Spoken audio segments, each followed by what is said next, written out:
Hello students, ఈ వీడియోలో మనం సీనియర్ ఇంటర్మీడియట్ నుంచి కిరణ దృశ్య శాస్త్రం అనే యూనిట్ నుంచి వెరీ షార్ట్ ఆన్సర్ క్వశ్చన్స్ గురించి ఈ వీడియోలో వివరంగా తెలుసుకుందాం.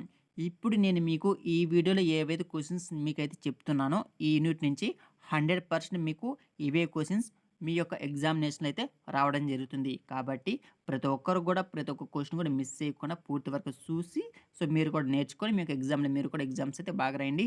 ఈ వీడియో అనేది తెలుగు మీడియం వారి కోసమే, ఇంగ్లీష్ మీడియం వారి కోసం కూడా నేనైతే వీడియో అయితే చేస్తాను. ఎవరైతే ఇంగ్లీష్లో కూడా మీకు వీడియోస్ కావాలి అనేసి అనుకుంటున్నారో వాళ్ళైతే తప్పకుండా అయితే కామెంట్ అయితే చేయండి. ఇక్కడ మనకి యూనిట్ నెంబర్ 1 కిరణ దృశ్య శాస్త్రం వెరీ షార్ట్ ఆన్సర్ క్వశ్చన్స్ గురించి ఈ వీడియోలో మనమైతే క్లియర్గా తెలుసుకుంటున్నాం. దాదాపుగా మనకి 9 to 10 క్వశ్చన్స్ అయితే ఉన్నాయి. వాటిని మొత్తం కూడా ఒకే వీడియోలో మీకు అయితే కవర్ అయితే చేయడం జరుగుతుంది ఈ వీడియోలో. క్వశ్చన్ నెంబర్ 1, పుటాకార కటకం యొక్క నాభ్యంతరం మరియు వక్రత వ్యాసార్థాలను నిర్వచించండి. అంటే ఈ క్వశ్చన్లో మనకి ఏం అడిగారంటే పుటాకార కటకం యొక్క నాభ్యంతరం అంటే ఏమిటి, దాని యొక్క వక్రతల వ్యాసార్థంను నిర్వచించండి అనేసి క్లియర్గా ఇక్కడ ఒక టెర్మినాలజీ అయితే ఇచ్చారు. వాటి యొక్క పదాలు ఏమిటి అనేసి వాటి గురించి క్లియర్గా తెలుసుకుందాం. ఫస్ట్ మనం నాభ్యంతరం అంటే ఏమిటి తెలుసుకుందామమ్మా. నాభ్యంతరం అంటే ఏమిటంటే పుటాకార కటక యొక్క మధ్య బిందువు నుండి దాని ప్రధాన నాభి ఎఫ్ వరకు గల దూరంను దాని యొక్క నాభ్యంతరం అనేసి అనడం జరుగుతుంది. సింపుల్గా మీకు ఏదైతే అర్థమైందో అది రాసేయండి, నో ఇష్యూ. వీలైతే మీరు ఒక చిన్న డయాగ్రామ్ వేస్తూ కూడా మీరు డెఫినేషన్ కంటే కూడా డయాగ్రామ్ చూసినారంటే డయాగ్రామ్ చూసిన వెంటనే మీకైతే మార్క్స్ అయితే వేస్తారమ్మా, ఓకేనా. తర్వాత వక్రత వ్యాసార్థం అంటే ఏమిటంటే పుటాకార కటకం యొక్క వక్రతలం ఏ గోళం యొక్క ఉపరితలంలో భాగమో ఆ గోళం యొక్క వ్యాసార్థమును దాని యొక్క వక్రత వ్యాసార్థం అనేసి అనడం జరుగుతుంది. మీకు క్లియరా? నాభ్యంతరం అంటే ఏమిటి, వక్రత వ్యాసార్థం అంటే ఏమిటి అనేసి. క్వశ్చన్ నెంబర్ 2, వక్రతల దర్పణాల పరావర్తన సూత్రాలు ఏమిటి, ఓకేనా. వక్రతల దర్పణాల పరావర్తన సూత్రాలు ఏమిటి అనేసి అడుగుతున్నారు. ఇక్కడ ఆన్సర్ ఏమిటంటే పతన కోణం పరావర్తన కోణం రెండు కూడా సమానంగా ఉంటుంది. అంటే angle i equal angle r అమ్మా. యాంగిల్ ఐ అంటే ఏమిటంటే మనకి ఇన్స్టెంట్ రే ఇంగ్లీష్లో అంటాము, యాంగిల్ ఆర్ అంటే రిఫ్లెక్షన్ రే అనేసి అనడం జరుగుతుందమ్మా. అంటే పతన కోణం పరావర్తన కోణం రెండు కూడా ఒకే యాంగిల్తో పతనం అవుతుంది, ఒకే యాంగిల్తో అవైతే ఇక్కడ రిఫ్లెక్షన్ అయితే జరగడం జరుగుతుంది. అంటే ఒకే కోణంతో పతనం అవుతుంది, అదే కోణంతో పరావర్తనం అయితే చెందడం జరుగుతుంది ఆ యొక్క కాంతి కిరణం. తర్వాత పతన కిరణం పరావర్తన కిరణం మరియు వక్రతలానికి గీయబడిన లంబం ఒకే తలంలో ఉన్నప్పుడు మాత్రమే పై సూత్రాలు అయితే వర్తిస్తుందమ్మా. క్లియర్గా మాకు ఇక్కడైతే ఇచ్చేసే కండిషన్స్ ఏముండాలి అనేసి. చూడండి, దీని యొక్క ఇమేజ్ మీరు గమనించారంటే మీకు డెఫినేషన్ అనేది సింపుల్గా అర్థమైపోతుంది, ఓకేనా. డెఫినేషన్స్ మొత్తం కూడా మీరు ఇమేజ్ రూపంలో కన్నా మీరు కన్వర్ట్ చేసుకున్నారంటే మీరు బట్టి కొట్టాల్సిన అవసరమే లేకుండా అంత సింపుల్గా మీకు అయితే అర్థమైతే అయిపోతుంది. చూడండి, ఇక్కడ మనకి ఇక్కడ అర్థం ఇచ్చి వక్రతల యొక్క దర్పణం ఇచ్చేసారు. ఇక్కడ పతన కిరణం పరావర్తన కిరణం లంబం మూడు కూడా ఒకే తల మీద ఉన్నాయి కదా. ఇది పై యొక్క డెఫినేషన్ యొక్క మీనింగు. క్వశ్చన్ నెంబర్ 3, కుంభాకార కటక సామర్థ్యం నిర్వచించండి, దాని ప్రమాణం తెలపండి. ఆన్సర్ కటక నాభ్యంతరం విలోమాని కటక సామర్థ్యం అంటారు. చూడండి, కటక నాభ్యంతరం యొక్క విలోమాని కటక సామర్థ్యం అనేసి అనడం జరుగుతుంది. కుంభాకార కటక సామర్థ్యం ఎల్లప్పుడూ ధనాత్మకం, ఎస్ఐ ప్రమాణం డయాప్టర్ డి అనేసి మనమైతే చెప్పడం జరుగుతుంది.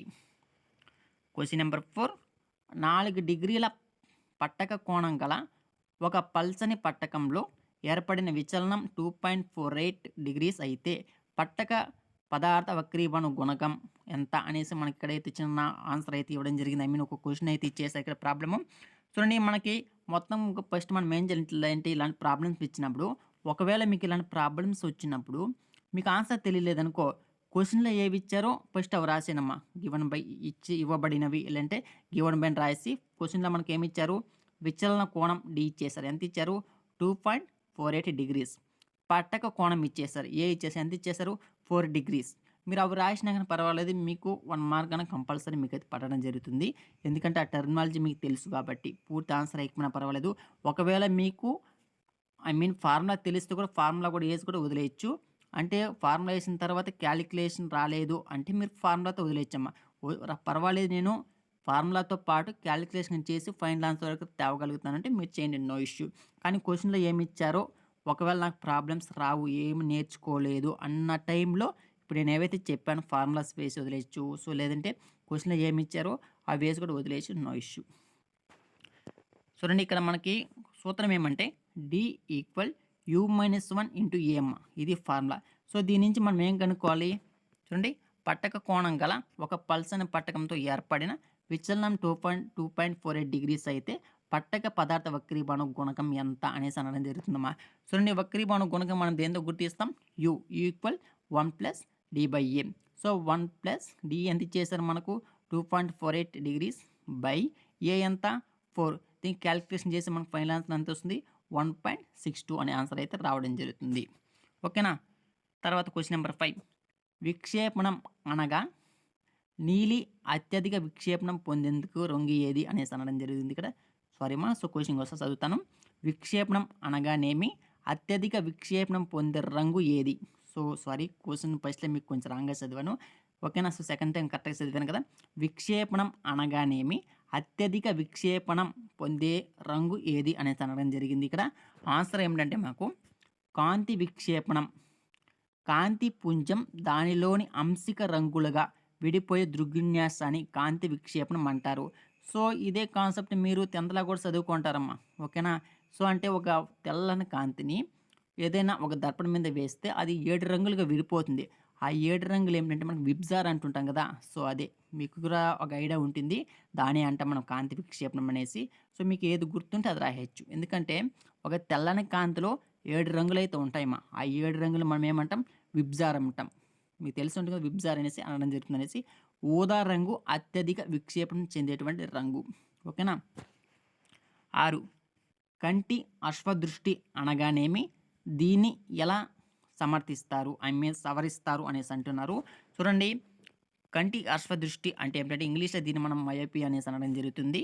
చూడండి, దూరంగా ఉన్న వస్తువు ప్రతిబింబం కంటి రెటీనా ముందు ఏర్పడి కంటి లోపాన్ని కంటి అశ్వదృష్టి అంటారమ్మా.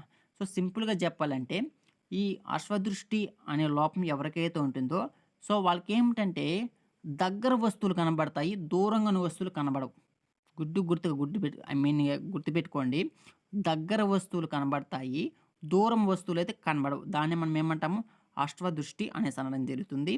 పుటాకార కటకాన్ని వాడటం ద్వారా ఈ లోపాన్ని అయితే మనమైతే ప్రాబ్లం అయితే మనమైతే సాల్వ్ అయితే చేయొచ్చమ్మా. ఓకేనా. Question number 7. కంటి దూరదృష్టి అనగానేమి, దీన్ని ఏ విధంగా సవరించాలి అంటున్నారు. దగ్గర ఉన్న వస్తువు ప్రతిబింబం కంటి రెటీనా వెనుక ఏర్పడే కంటి లోపాన్ని కంటి దూరదృష్టి అంటారు. కుంభాకార కటకాన్ని వాడడం ద్వారా ఈ లోపాన్ని సవరించవచ్చు. సో కంటి దూరదృష్టి అంటే ఏంటంటే దగ్గర వస్తువులు కనబడవు, దూరంగా ఉన్న వస్తువులు కనబడతాయి. ఓకేనా. సో అది కంటి యొక్క దూరదృష్టి. కన్ఫ్యూజన్ అవ్వకండి. దీన్ని తగ్గించాలంటే మనం కుంభాకార కటకం వాడితే ఇలాంటి లోపాలు ఎవరికైతే ఉన్నాయో సో వాళ్ళ యొక్క ప్రాబ్లమ్స్ మనం ఈజీగా అయితే సాల్వ్ చేయొచ్చు. సో మా యూనిట్ నుంచి మనకి 7 క్వశ్చన్స్ అయితే ఉన్నాయి. 100% మీకు ఎగ్జామినేషన్లో వచ్చేటువంటి క్వశ్చన్స్. సో నెక్స్ట్ వీడియోలో మనం నెక్స్ట్ యూనిట్ కింద మనకి చలించే ఆవేశాలు అయస్కాంతంతో యూనిట్ నుంచి నెక్స్ట్ వీడియోలో నేను మీకు వీడియోస్ అయితే చేయడం జరుగుతుంది. Thank for watching this video.